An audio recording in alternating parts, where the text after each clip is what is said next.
Hello दोस्तों, नमस्कार, जय हिंद। आप सभी का स्वागत है हमारे यूट्यूब चैनल, आपके यूट्यूब एग्जाम स्टूडियो में। जैसा कि आप सभी को पता है, हमारा आर ओ का जो 75 दिन का टारगेट चल रहा है, आज 11वां दिन है। अब वैसे बताने की जरूरत नहीं है क्योंकि अब तो डेली ही वीडियो बन रही है। और चलिए, तो बिना किसी देरी किए हम लोग डिस्कशन को स्टार्ट करते हैं। जैसा कि एक साथी ने हमारा सजेस्ट किया है कि जो टॉपिक वाइज वीडियो बनाई जाए, तो आज हम हम्म। लोग टॉपिक से ही मतलब आज पहले इंडियन ज्योग्राफी, हालांकि क्वेश्चन बहुत ज्यादा आता है, इस वजह से हम लोग इंडियन ज्योग्राफी का सेगमेंट उठाया है हम्म। और इससे इसको अंत करेंगे। उसके बाद फिर अगला कोई और मतलब सब्जेक्ट उठाया जाएगा। चलिए आकाश जी, जो है क्वेश्चन पूछिए। चलिए दोस्तों, जैसा कि आप सबका डिमांड था कि जो क्वेश्चन बनाया जाए वह टॉपिक वाइज रखा जाए, इसी को ध्यान में रखते हुए आज भारतीय भूगोल को हम लोग अपने संज्ञान में लेंगे और उसी से क्वेश्चन रहेगा। तो चलिए स्टार्ट करते हैं अपना पहला क्वेश्चन। हमारा पहला क्वेश्चन है, निम्नलिखित में से किस राज्य से होकर कर्क रेखा नहीं गुजरती है? हम्म, ऑप्शन ए है त्रिपुरा, ऑप्शन बी है मणिपुर, ऑप्शन सी है छत्तीसगढ़, ऑप्शन डी है मिजोरम। तो जवाब दीजिएगा। तो इसका सही उत्तर जो मणिपुर है। हम्म। अगर कर्क रेखा देखा जाए, अगर भारत में पासिंग अगर देखा जाए पश्चिम से अगर देखा जाए, तो पहले गुजरात पड़ेगा। हम्म। दो दो का पेयर बना लीजिए, ज्यादा अच्छा रहेगा। एक वो तो गमछा वाला जो ट्रिक भी है, हम्म। लेकिन दो दो का पेयर बना लीजिए, वो अच्छा है। जैसे पहले गुजरात ले लीजिए, मतलब पहले गुजरात, फिर राजस्थान हो गया, फिर आपका मध्य प्रदेश, फिर छत्तीसगढ़ हो गया, छत्तीसगढ़। फिर झारखंड, फिर और बांग्लादेश, पश्चिम बंगाल। पश्चिम बंगाल, और उसके बाद फिर त्रिपुरा और मेघालय हो गया। मिजोरम। त्रिपुरा और मिजोरम हो गया। मिजोरम। तो मणिपुर दरअसल मिजोरम के जस्ट ऊपर है, हम्म। और उसके ऊपर नागालैंड है। और मणिपुर। मणिपुर के ऊपर नागालैंड है, उसके ऊपर अरुणाचल प्रदेश। सही देखा जाए तो ये पूर्वोत्तर के राज्य है, मणिपुर और हम्म। मिजोरम, त्रिपुरा और नागालैंड। नागालैंड, और उसके बाद मेघालय, असम, हम्म। सेवन सिस्टर्स में आते हैं। तो चलिए दोस्तों, जो 23.5 अंश उत्तरी अक्षांश को हम लोग कर्क रेखा कहते हैं, जो कि भारत की मध्य से होकर गुजरती है और भारत को दो भागों में लगभग बांटते बांटने का कार्य करती है। हैं। यह भारत के देखा जाए तो 8 राज्यों से होकर हम्म, गुजरती है। जैसा कि अभी विनोद सर ने बताया कि गुजरात, राजस्थान, मध्य प्रदेश, छत्तीसगढ़, झारखंड, पश्चिम बंगाल, और त्रिपुरा त्रिपुरा और और मिजोरम, मिजोरम। इन्हीं 8 राज्यों से होकर गुजरती है। तो चलिए दोस्तों, आगे हम लोग देख लेते हैं अपने नेक्स्ट तो क्वेश्चन इसमें को। देखिए, तो भाई इसका इंग्लिश देखा है, टॉपिक ऑफ कैप्रिकॉर्न बोला, टॉपिक ऑफ कैंसर कैंसर। बोला जाता है इसको। हम्म। टॉपिक ऑफ कैंसर भी बोला जाता है, 23 की होती है। अगर इसी में एक वो मानक रेखा भी आती है, हम्म। अगर उसी की भी चर्चा हो जाए तो उसके ठीक है। उस पे भी क्वेश्चन है। उसमें क्वेश्चन है तो उस हम्म। आगे आ जाएंगे। चलिए, तो दोस्तों हमारा क्वेश्चन है, पहला क्वेश्चन है कि प्रायद्वीपीय पठार की पश्चिमी सीमा किस पर्वत को कहा जाता है, या किस कौन सा पर्वत आता है प्रायद्वीपीय पठार की पश्चिमी सीमा बनाता है? हम्म। पहला है दिल्ली पर्वत। जैसा कि आप लोगों को पता है, रायलसीमा पर्वत का नाम है दिल्ली में जो है, दिल्ली उसी पे रायलसीमा रायसीना में पहाड़ी। रायसीना पहाड़ी है, हम्म। उसी पे जो राष्ट्रपति भवन राष्ट्रपति अपना है। भवन। उसके बाद दूसरा है गिर पर्वत, हम्म। तीसरा मेघालय पर्वत, चौथा है मालवा की पठार। हम्म। तो इसका सही आंसर देखा जाए तो दोस्तों गिरी पर्वत हो जाएगा। हाँ, सही है दोस्तों। अगर इसकी उत्तर पश्चिमी अगर सीमा देखा जाए तो दिल्ली पर्वत हो जाएगा, दिल्ली का जो है हम्म। पर्वत है, जो रायल सीमा है, रायसीना पहाड़ी। रायसीना पहाड़ी है। और अगर पश्चिमी देखा जाए तो गिर पर्वत हो जाएगा। हम्म। और उसके बाद अगर पूर्वी देखा जाए तो आपको राजमहल की पहाड़ियां हो जाएंगी। हम्म। और दक्षिणी भाग अगर देखा जाए तो कार्डमम हिल्स हो जाएंगी। गार्डन। ये हमारा पूरा प्रायद्वीपीय पठार का भाग है। इसमें आप दक्कन की पठार भी ले सकते हैं, मालवा का पठार भी आता है, और इसमें जो है आपका रोहिलखंड, बघेलखंड, और उसके बाद फिर बुंदेलखंड का पठार, फिर उधर आ जाएगा आपका जो है मतलब मालदा गैप से अलग होकर मतलब मेघालय वाला जो पठार है, हम्म। मालदा गैप से अलग हो जाता है, तो वो मेघालय का भी पठार आता है। पर हम्म। अगर हम प्रायद्वीपीय पठार कहेंगे तो इसकी जो सीमा निर्धारित होती है, वो उत्तर पश्चिम में दिल्ली से, और पश्चिम में जो है गिर से, गिरी। और दक्षिण में आपका हो जाएगा कार्डमम। कार्डमम हिल, और पूर्व में राजमहल की पहाड़ियां हो जाएंगी।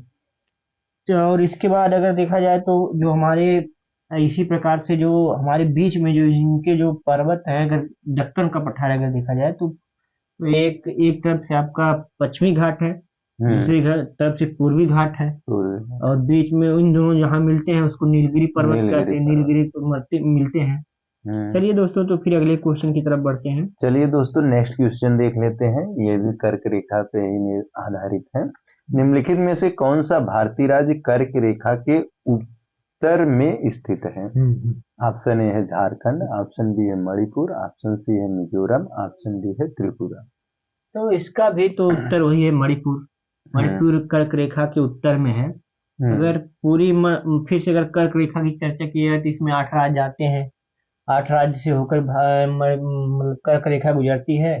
इसमें आपका आ जाएगा गुजरात, राजस्थान, मध्य प्रदेश, छत्तीसगढ़, झारखंड, पश्चिम बंगाल और त्रिपुरा और मिजोरम।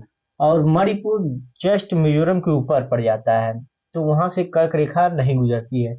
और मणिपुर की विशेषताएं अगर देखा जाए तो वो एक पहाड़ी के बीच में, मणिपुर की जितनी भी जनसंख्या है वो एक मणिपुर की पहाड़ी है, उसके बीच में जो लोकतक लेक है, जहाँ इम्फाल जहाँ पे आता है, मतलब उसकी राजधानी इम्फाल है, तो वो मणिपुर पहाड़ी के बीच में है वो। मतलब केवल उसी वैली में ही मतलब जनसंख्या वहाँ की है, और तो पूरी पहाड़ी ही मणिपुर में है।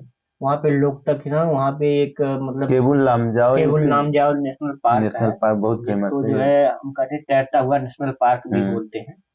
चलिए दोस्तों, तो देखिए दोस्तों, इस टाइप के क्वेश्चन करने के लिए आपको भारत के सभी राज्यों को पता होना जरूरी होता है कि वो किस स्थान पर स्थित है, उसके नीचे कौन से राज्य हैं, उसके ऊपर कौन से, ऐसे क्वेश्चन बन जाते हैं।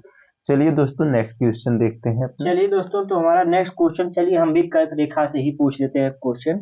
कर्क रेखा निम्न में से किन स्थान से होकर नहीं गुजरती है? कर्क रेखा निम्न में से किस स्थान से होकर नहीं गुजरती है?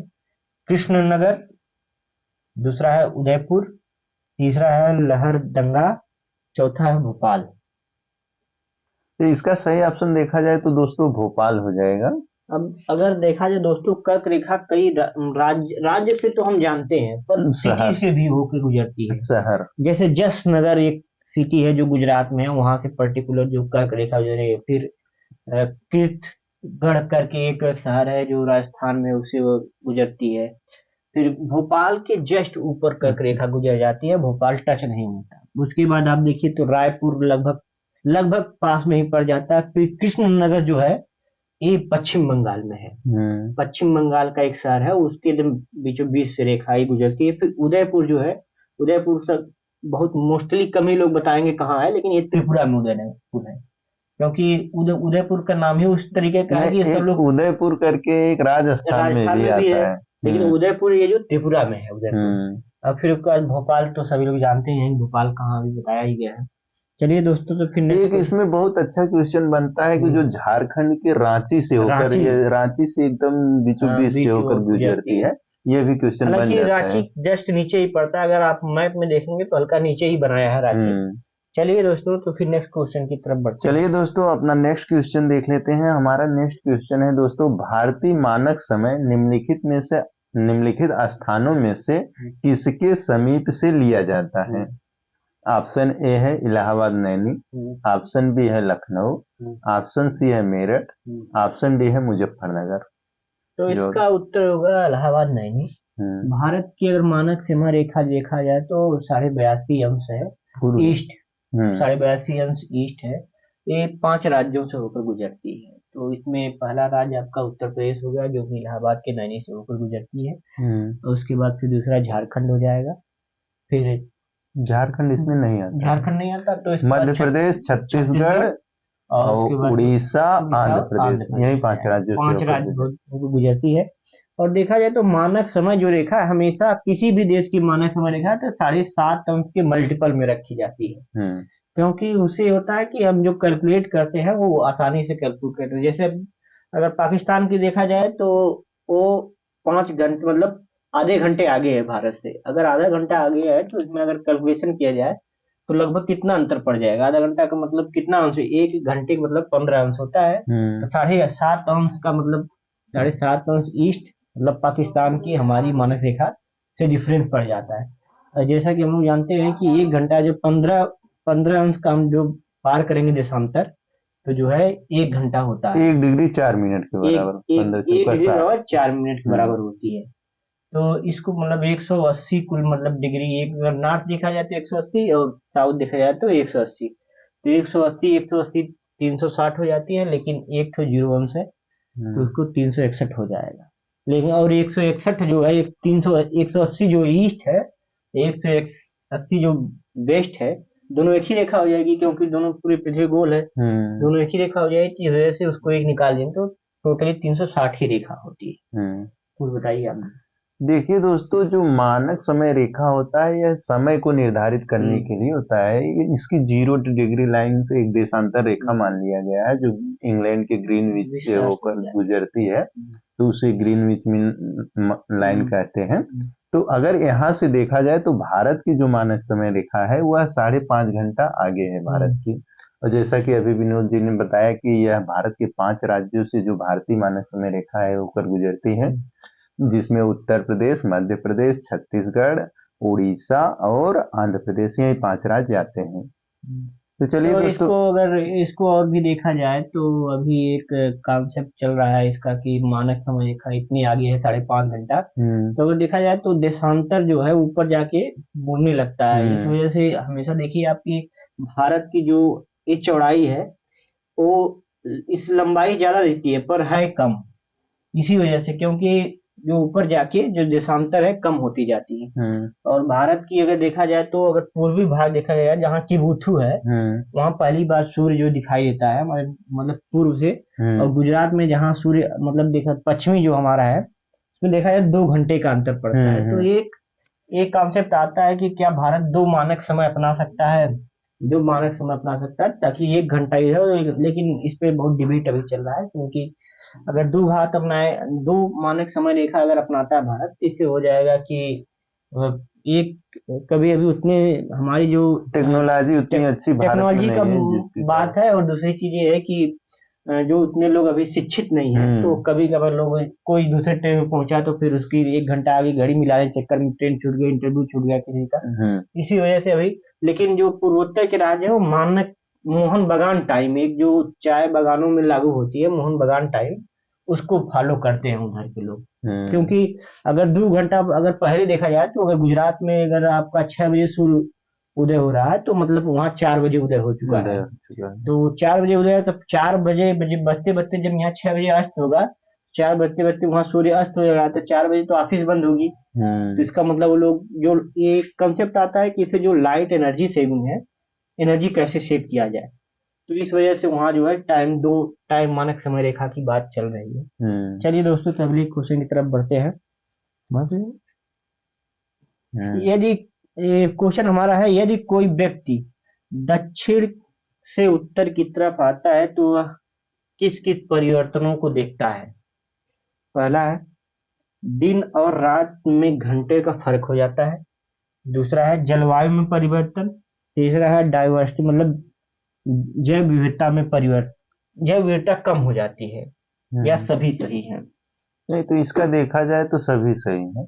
सही है दोस्तों। आप हम्म, एक को कॉन्सेप्ट ITCZ का कॉन्सेप्ट आता है, जैसे कि सूर्य जो है हमारा कर्क रेखा और मकर रेखा के बीच ही बीच में। केवल चमकता है। हम्म, तो जो उसकी सूर्य की लाइट है जो कर्क रेखा के बाद हमेशा तिरछी ही पड़ती है। तो जो इधर की जब पृथ्वी घूमती है तो इधर जो है ठंडी के वक्त जो इस टाइम होता है सूर्य जल्दी अस्त हो जाता है, जबकि कर्क रेखा के उस साइड ऐसा वो कुछ नहीं है, वो टाइम लगभग बराबर ही होता है। हम्म, तो जो अगर कर्क रेखा कोई व्यक्ति पार करता है तो दिन और रात में जो अंतर बढ़ जाता है।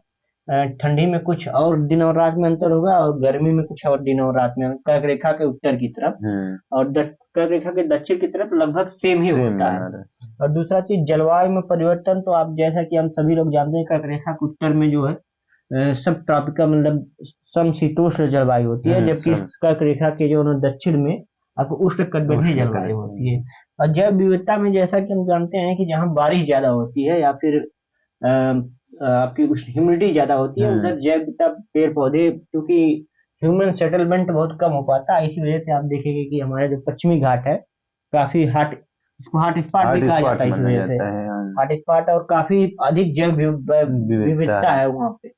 इसी वजह से इसको मतलब डाइवर्सिटी भी कम हो जाती है। आप हिमालय में जाएंगे तो सिर्फ बर्फ ही बर्फ मिलेगी और काफी कम जैव विविधता पाई हम्म। जाती है। चलिए दोस्तों, तो फिर नेक्स्ट क्वेश्चन की तरफ बढ़ते हैं। आइए दोस्तों अपना नेक्स्ट क्वेश्चन लेते हैं। भारत का सुदूर दक्षिण से इंदिरा पॉइंट निम्नलिखित में से कहाँ स्थित है? नंबर 1 तमिलनाडु, नंबर 2 छोटा निकोबार, नंबर 3 बड़ा निकोबार, नंबर 4 कार निकोबार द्वीप। जवाब दीजिएगा दोस्तों। तो इसका तो हमें लगता है बड़ा निकोबार होगा, क्योंकि सही। जो है कि आप देखिए जो इंदिरा पॉइंट है, हमारी माननीय जो प्राइम मिनिस्टर थी माननीय इंदिरा गांधी जी, उनके नाम पे रखा गया है इसका नाम इंदिरा पॉइंट।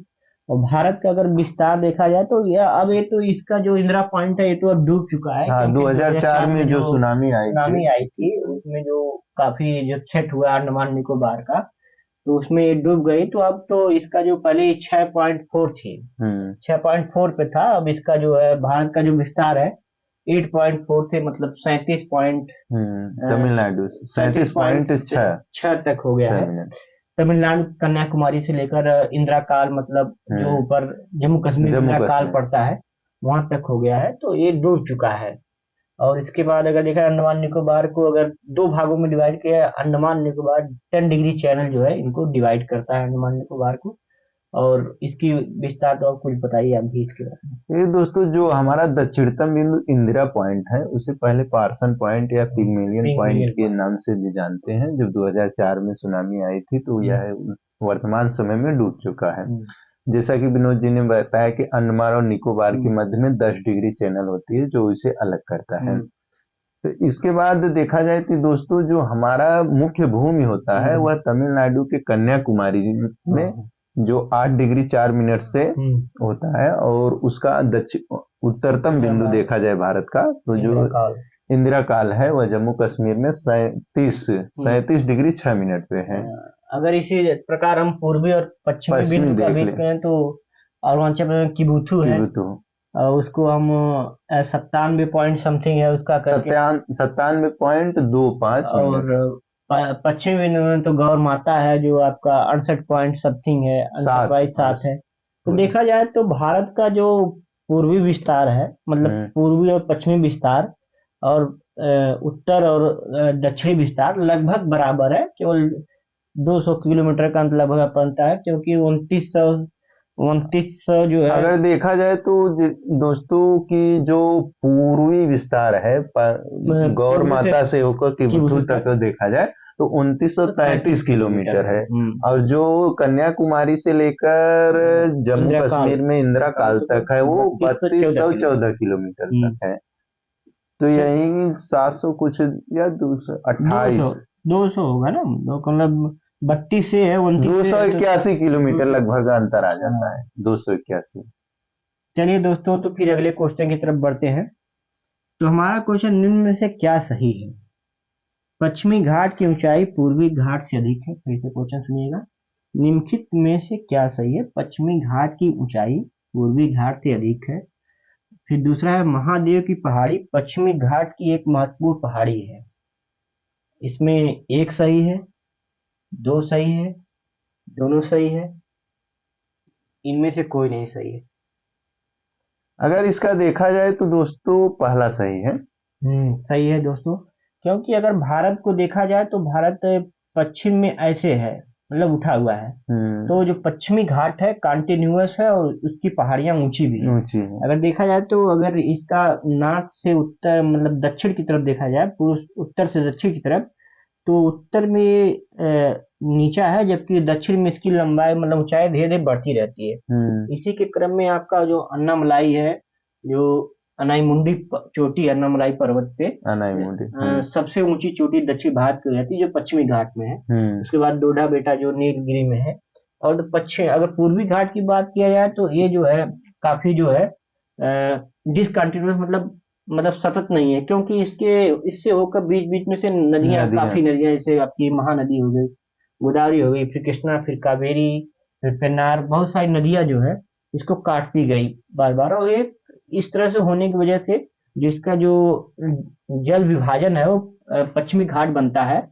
पश्चिमी घाट से नदियां इस साइड जाती हैं और इस साइड जाती हैं, तो जो है इसका जो ढाल है, स्लोप जिसको कहते हैं, वो पश्चिम से पूर्व की ओर तरफ है भारत की।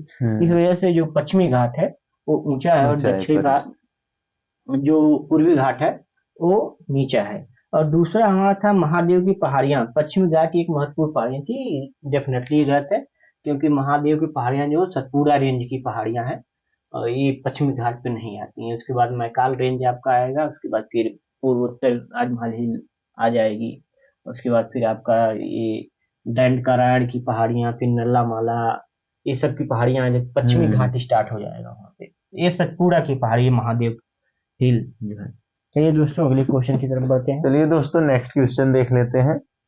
क्वेश्चन है, निम्नलिखित में से किस भारतीय राज्य की सीमा भूटान राष्ट्र के साथ नहीं लगती है?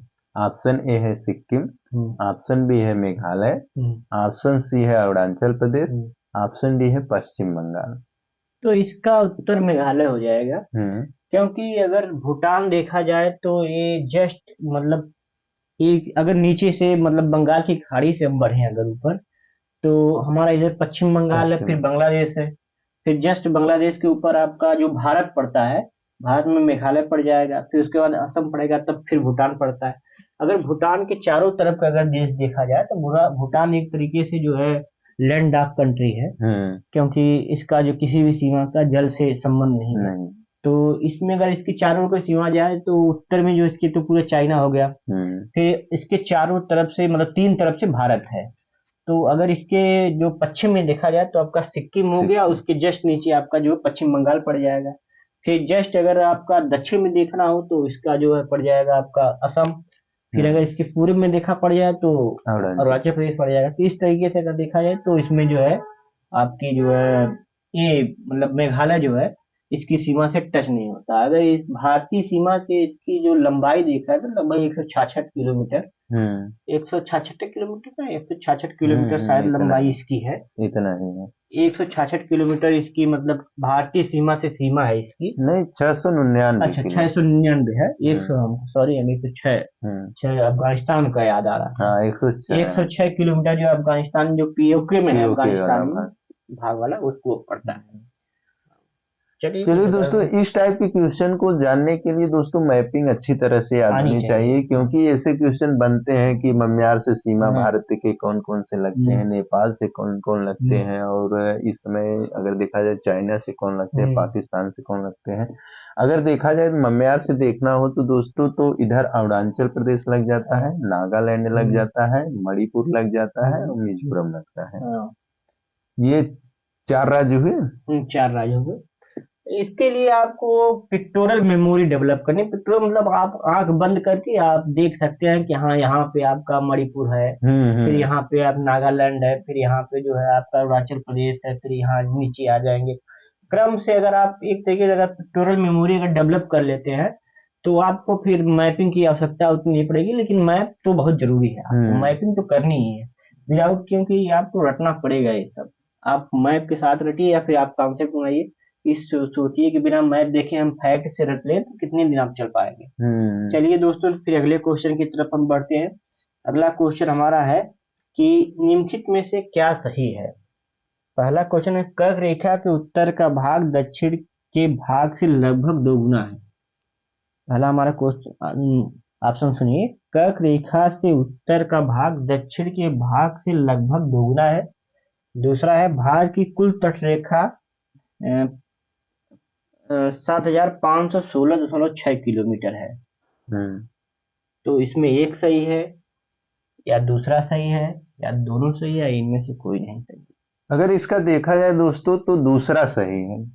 नहीं, इसमें दोनों सही है, क्योंकि अगर देखा जाए तो जो कर्क रेखा के नीचे है केवल आपका पेंसुलर पार्ट ही मतलब प्रायद्वीपीय भाग ही आता है, जबकि आप उत्तर भाग में देखेंगे तो पूरा आपका जो है नॉर्थ ईस्ट लेके आपके पश्चिमोत्तर तक पूरी जो क्षेत्रफल में दोगुना कर्क रेखा से ऊपर हमने कहा मतलब उत्तर का भाग, उत्तर की भाग जब बात करेंगे तो आप क्षेत्रफल की ही बात करेंगे। तो पूरा जम्मू कश्मीर से लेकर आपका मतलब मध्य प्रदेश का भी भाग आएगा, फिर आपका उत्तर प्रदेश पूरा आ जाएगा, फिर राजस्थान पूरा आ गया, जबकि राजस्थान क्षेत्रफल देश है, सबसे बड़ा भारत में देश है मतलब राज्य है। उसके बाद आपका महाराष्ट्र हालांकि नीचे पड़ जाता है, लेकिन उत्तर प्रदेश भी है, बिहार है आपका, फिर हरियाणा है, पंजाब है, हिमाचल प्रदेश है, उसके बाद जम्मू एंड कश्मीर है, लद्दाख है। और इधर आपका पड़ जाएगा पश्चिम बंगाल पड़ जाएगा लगभग आधा। उसके बाद सिक्किम है, असम पूरा पड़ेगा, फिर अरुणाचल प्रदेश पड़ेगा, फिर नागालैंड, मेघालय आपका, उसके बाद फिर मणिपुर पड़ेगा। तो इतने राज्य ऊपर पड़ जा रहे हैं, और नीचे देखेंगे तो फिर मध्य प्रदेश का आधा भाग पड़ेगा, और उसके बाद फिर आपका महाराष्ट्र, महाराष्ट्र पड़ेगा, फिर तेलंगाना है, उड़ीसा है, आंध्र प्रदेश, आंध्र प्रदेश है, उसके बाद फिर कर्नाटक, कर्नाटक है।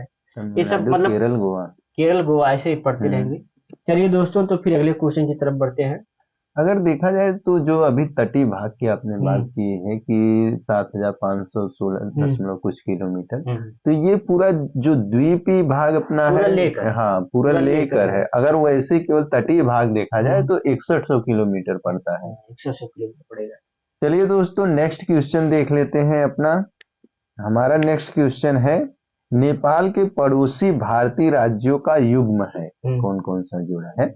ऑप्शन ए है सिक्किम भूटान, हम्म। ऑप्शन बी है सिक्किम बिहार, हम्म। ऑप्शन सी है असम बिहार, हम्म। ऑप्शन डी है उत्तर प्रदेश हरियाणा।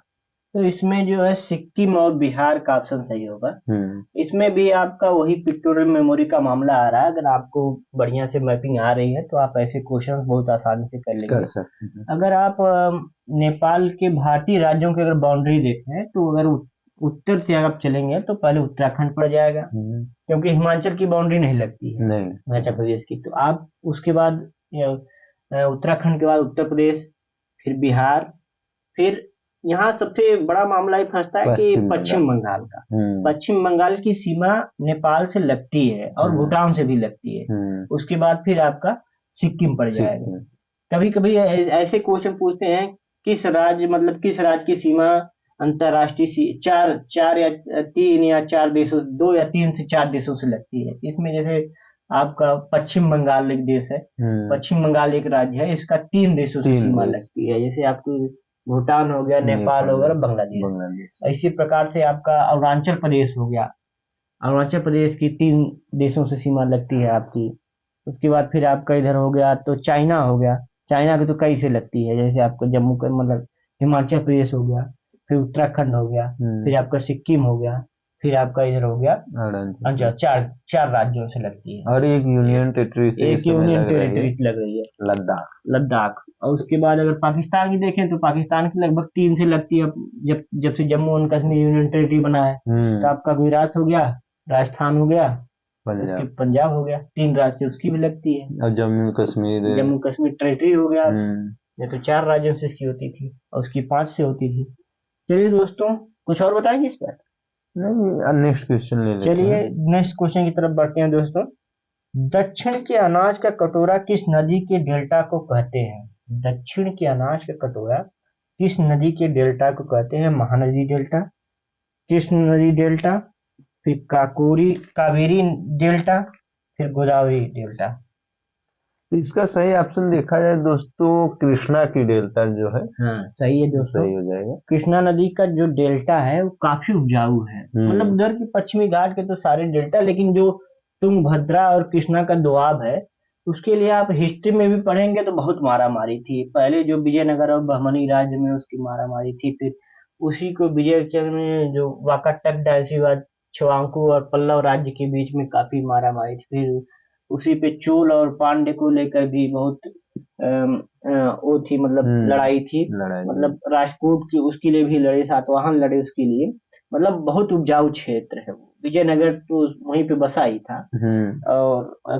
और देखा जाए तो इसकी जो 1-2 सहायक नदियां, जैसे तुम मद्रा तो बताया, फिर काबिनी एक सहायक नदी होगी, कमी एक सहायक नदी है ना कृष्णा की, कामिनी इसकी। अच्छा, वो उसकी हो जाएगी, हमें लगता है कावेरी की हो जाएगी। कृष्णा की मेल गंगा हो जाएगी, पेनगंगा। अगर देखा जाए कृष्णा की बात करें तो वो महान बलेश्वर से होकर निकलती है। महाबलेश्वर से वहां से निकलती है। इसके बाद इसमें इसकी सहायक नदियों में देखा जाए तो कोयना है, पंचगंगा है, दूध गंगा है, घाट प्रभा है, माल प्रभा है, अलमाटी बांध इसी पे देखा जाए तो बना है। नागार्जुन बांध भी इसी पे है। हाँ, बहुत फेमस बांध है अलमाटी बांध। और मूसी नदी भी इसकी सहायक नदी है। चलिए दोस्तों, नेक्स्ट क्वेश्चन देख लेते हैं। नेक्स्ट क्वेश्चन हमारा है क्वेश्चन है, किसके द्वारा भारत श्रीलंका से अलग होता है? ऑप्शन ए है स्वेज नहर, ऑप्शन बी है पाक जलडमरू मठ, ऑप्शन सी है खंबात की खाड़ी, ऑप्शन डी है कच्छ की खाड़ी। जवाब तो दीजिए इसका हो जाएगा पाक जलडमरू मध्य। भारत और श्रीलंका कितना दूर पे है ये है। अगर देखा जाए तो भारत का एक द्वीप मतलब एक शहर है तो मतलब इसको धनुषकोडी बोला जाता है। ये जो रामेश्वरम वाला ब्रिज है उसके एकदम लास्ट पॉइंट पे है। तो वहां से लगभग 13 किलोमीटर की दूरी पे है श्रीलंका। श्रीलंका जाफना उसका जो है, जाफना है तालिम ग्राम करके वहाँ एक स्थान है। सिर्फ 13 किलोमीटर जाफना प्रायद्वीप वहाँ है, तो उस पर 13 किलोमीटर की दूरी है। भारत ये जो है अपना पाक ये जो जल डमरू है लगभग ये उसको आपका तमिलनाडु को अलग करता है। और बताइए इसके बारे में कुछ। अगर देखा जाए दोस्तों, भारत और श्रीलंका के मध्य कुछ खाड़ियां और पड़ती हैं जो कि क्रम से व्यवस्थित करने के लिए आता है। तो उत्तर से दक्षिण अगर देखें तो सबसे पहले पाक की खाड़ी पड़ती है, इसके बाद पंबन द्वीप पड़ता है, इसके बाद आदम ब्रिज पड़ जाता है, इसके बाद मन्नार की खाड़ी पड़ जाता है। ये अरेंज करने के लिए 4 ऑप्शन में दे के पूछा जाता है, तो इसे थोड़ा ध्यान रखिएगा। मन्नार की खाड़ी में एक वो भी बनाया गया, जय मंडल पार्क भी बनाया गया है, उसको भी ध्यान रखिएगा। पहला जय मंडल पार्क जो समुद्र में बनाया गया है वो काऊ के लिए, जो समुद्री गाय होती है उनके लिए बनाया गया है। चलिए दोस्तों, हाल ही में बनाया गया था। चलिए दोस्तों, तो बस आज के लिए इतना ही। जो है वीडियो ऐसे ही आती रहेगी, अब सेगमेंट वाइज आएगी, ये जो सब्जेक्ट वाइज। आप लोग इसको देखिए और आप लोग बताइए, फिर कमेंट करके बताइए भी कैसा लग रहा है आपको और कैसे क्वेश्चंस चाहिए। धन्यवाद आप सभी को। चैनल को सब्सक्राइब करिए, लाइक करिए और शेयर करिए, इसको ज्यादा से ज्यादा लोगों तक दिखाइए इसको। चलिए दोस्तों, वीडियो अच्छा लगा हो तो लाइक सब्सक्राइब और शेयर जरूर कीजिएगा। इसी प्रकार से वीडियो टॉपिक वाइज आती रहेंगी। जय हिंद, नमस्कार।